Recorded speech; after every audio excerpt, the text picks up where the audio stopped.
Hi friends, welcome to our life style diaries. ఈరోజు recipe white lobia salad.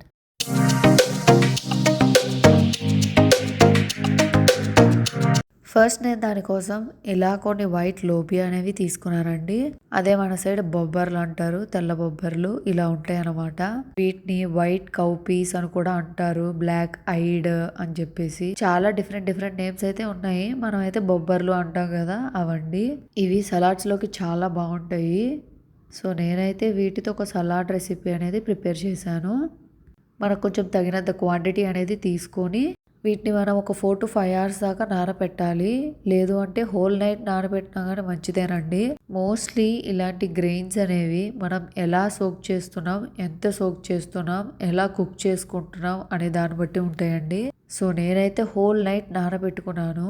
So next day morning అయితే చక్కగా ఇలా నానిపోయినాయి. ఇలా నానబెట్టేసి ఆ వాటర్ని మొత్తం వాష్ చేసేసుకొని ఫ్రెష్ వాటర్తో మళ్ళీ మనం రీవాష్ చేసుకొని ఇలా నీట్గా పక్కన పెట్టుకోవాలి. సో అంతసేపు సోక్ చేసిన తర్వాత వాటి పైన ఉండే స్కిన్ అనేది కొంచెం కొంచెంగా కొన్నిటికి ఊడుతూ ఉంటుంది. వాష్ చేసేటప్పుడు పోతే ఓకే, వదిలేసేయండి. బట్ ప్రత్యేకంగా అయితే తీయద్దు, బికాస్ దానిలో నుంచి ఫైబర్ అనేది మనకు కావాలి కాబట్టి. సో ఇలా నీట్గా వాష్ చేసేసుకున్న తర్వాత ఇలా ఒక చిన్న కుక్కర్ అనేది తీసుకొని ఆ బొబ్బర్లు మొత్తం మనం ఆ కుక్కర్లోకి ట్రాన్స్ఫర్ చేసుకోవాలి. ఈ బొబ్బర్లో మనకు మంచి ప్లాంట్ బేస్డ్ ప్రోటీన్ అనేది ఉంటుందండి. సో వెజిటేరియన్స్ కి చాలా హెల్ప్ఫుల్, ఎందుకంటే ప్రోటీన్ కావాలి అనుకునే వాళ్ళు చక్కగా దీన్ని ఆప్ట్ చేసుకోవచ్చు. అండ్ ఆల్సో దీనిలో మంచి ఫైబర్ ఉంటుంది. సో కాన్స్టిపేషన్ ఇష్యూస్ కూడా రావు. ఇందులో లో గ్లైసమిక్ ఇండెక్స్ కూడా ఉండడం వల్ల డయాబెటీస్ ఉన్న వాళ్ళు కూడా చక్కగా తీసుకోవచ్చండి. అవే కాకుండా దీనిలో some amounts of magnesium, potassium కూడా ఉన్నాయండి. And also iron. సో ఇన్ని మంచి మంచి న్యూట్రియంట్స్ అనేవి దీనిలో ఉన్నప్పుడు వీక్లీ వన్స్ అయినా తీసుకుంటే మనకి హెల్ప్ఫుల్ అవుతుంది. బికాస్ వెజిటేరియన్స్ ఏంటి అంటే డిఫరెంట్ సోర్సెస్ నుంచి తీసుకోవాలంటండి ప్రోటీన్. సో ఇది కూడా ఒక సోర్స్ ఆఫ్ ప్రోటీన్ అనమాట. వాటర్ అనేది వేసుకున్న తర్వాత తగినంత సాల్ట్ అండ్ కొంచెం పసుపు కూడా వేసుకొని బాగా మిక్స్ చేసేసుకోవాలి. సో నేను వీటిని వీక్లీ వన్స్ అయినా తీసుకోవాలి అని చెప్పాను కదా. ఇలా సలాడ్ రూపంలోనే కాదండి, కర్రీ రూపంలో చేసుకోవచ్చు, లేదా సైడ్ డిష్గా చేసుకోవచ్చు. అంతా కాదు అనుకుంటే పులావ్ లాగా మనం ఏదైనా పులావ్ చేసుకునేటప్పుడు దీన్ని కూడా యాడ్ చేసుకోవచ్చు. సో అలా డిఫరెంట్గా ఏదో రకంగా మనం అనేది యాడ్ చేసుకుంటే ఏంటంటే మనకి హెల్ప్ఫుల్ అవుతుంది. బికాస్ దీనిలో చాలా మంచి ప్లాంట్ బేస్డ్ ప్రోటీన్ అనేది ఉంది కాబట్టి. ఇప్పుడు నేను కొంచెం ఆయిల్ అనేది వేసుకొని ఇంకా కుక్కర్ అనేది పెట్టేసుకుంటున్నాను. నెక్స్ట్ ఈ సలాడ్ లోకి టేస్టీగా ఒక పొడి అనేది చేసుకున్నామండి. దానికోసం ఒక చిన్న మిక్సీ జార్ తీసుకోవాలి. దానిలోకి కొంచెం కొత్తిమీర అనేది వేసుకోవాలి. కొత్తిమీర వేసుకున్న తర్వాత ఇంకొంచెం పుదీనా కూడా యాడ్ చేసుకోవాలి. ఆ తర్వాత నేనైతే ఇలా డెసికేటెడ్ కోకోనట్ పౌడర్ అనేది యూస్ చేశానండి. మీ దగ్గర ఎండు కొబ్బరి పొడి అంటే అదే యాడ్ చేసుకోవచ్చు.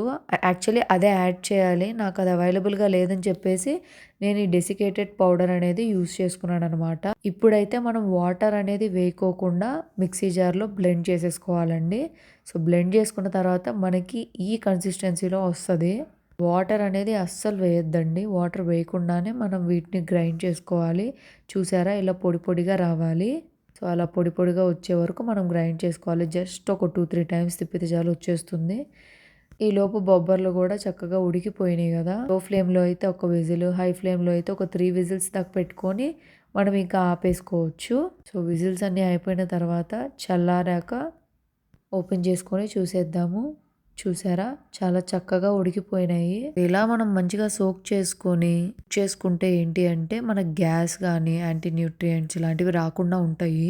అలా వాటిని స్ట్రెయిన్ చేసుకొని పక్కన పెట్టుకున్న తర్వాత మళ్ళీ ఒక ప్యాన్ అనేది తీసుకొని కొంచెం ఆయిల్ అనేది వేసుకొని దానిలోకి మనకు కావాల్సిన తాలింపు అన్నీ వేసుకోవాలండి. ఆవాలు, జీలకర్ర, పోపు దినుసులు అన్నీ వేసుకొని మనం బాగా మిక్స్ చేసుకోవాలి. ఇలాంటి లెగ్యూమ్ సలాడ్స్కి ఏంటి అంటే మనకి ఈ తాలింపేనండి మంచి టేస్ట్ ఇచ్చేది. ఇదనే కాదు, మనం శనగలు చేసుకున్నా కానీ తాలింపు వేసిన తర్వాతే మనకి టేస్ట్ బాగా వస్తుంది. సో ఇలాంటి వాటికి మనం తాలింపు అనేది కంపల్సరీ యాడ్ చేసుకుంటే టేస్ట్ బాగా వస్తుంది. సో ప్రోటీన్ అంటాం కానీ ప్రోటీన్ ఉంటేనే సరిపోదు కదండి, దానికి మనకు ఫైబర్ కూడా కావాలి కదా. సో నేను దానికోసం క్యారెట్ అనేది ఆల్రెడీ గ్రేట్ చేసుకొని పక్కన పెట్టుకున్నాను. ఇప్పుడు ఈ తాలింపులో క్యారెట్ గ్రేట్ చేసుకున్నది కూడా వేసుకొని వీటిని కూడా కాసేపు స్టిర్ చేసుకోవాలి అంతే. ఓవర్ ఫ్రై చేయాల్సిన అవసరం లేదు. బికాస్ క్యారెట్ మనం ఇలా తురిమిన తర్వాత తినేసినా కానీ బాగానే ఉంటుంది. జస్ట్ లైట్గా స్టిర్ చేసుకుంటే సరిపోతుంది. చక్కగా మనకి సలాడ్లో ఫైబర్, మంచి ప్రోటీన్, చక్కగా న్యూట్రియంట్స్ అనేవి కూడా బాగున్నాయి కదండి. దీన్ని బ్రేక్ఫాస్ట్ లో తీసుకోవడం వల్ల మనకు చాలా ఉపయోగాలే ఉన్నాయండి. బికాస్ దీనిలో లో గ్లైసమిక్ ఇండెక్స్ ఉంటుంది కాబట్టి, and also weight loss or weight manage చేసుకునే వాళ్ళు కూడా చక్కగా దీన్ని బ్రేక్ఫాస్ట్ లో తీసుకోవచ్చు. ఫైబర్, ప్రోటీన్ అన్ని సమపాలలో ఉంటాయి. కొంతమందికి లెగ్యూమ్స్ అంటే కొంచెం అలర్జిక్ రియాక్షన్స్ కూడా ఉంటాయి, గ్యాస్ ఫామ్ అవుతుంది. అలాంటి వాళ్ళు కంపల్సరీ ఓవర్ నైట్ సోకింగ్ అనేది చేసుకోవాలండి. అండ్ ఆల్సో ఇవి అలవాటు లేని వాళ్ళు ఏంటి అంటే కొంచెం అమౌంట్స్ లో తీసుకుంటూ అలవాటు చేసుకోవాలి కానీ ఒకేసారి ఎక్కువగా తీసుకోకూడదండి. And also high uric acid ఉన్న వాళ్ళు కానీ, IBS issues or stomach aches అంటే ఊరికే సెన్సిటివ్ స్టమక్ ఉంటుంది కదా, అలాంటి వాళ్ళు కూడా తీసుకోకూడదండి. ఏ ఫుడ్ అయినా సరే మనం మోడరేట్గానే తీసుకోవాలండి. అప్పుడే మనకు బాడీకి అనేది చక్కగా బాగుంటుంది. ఇలా క్యారెట్ని కాసేపు స్టిర్ చేసిన తర్వాత మనం స్ట్రెయిన్ చేసుకొని పక్కన పెట్టుకున్న బొబ్బర్ని వేసుకొని కొంచెం మిక్స్ చేసుకోవాలి. ఎక్కువగా ఫ్రై చేయాల్సిన పని లేదండి.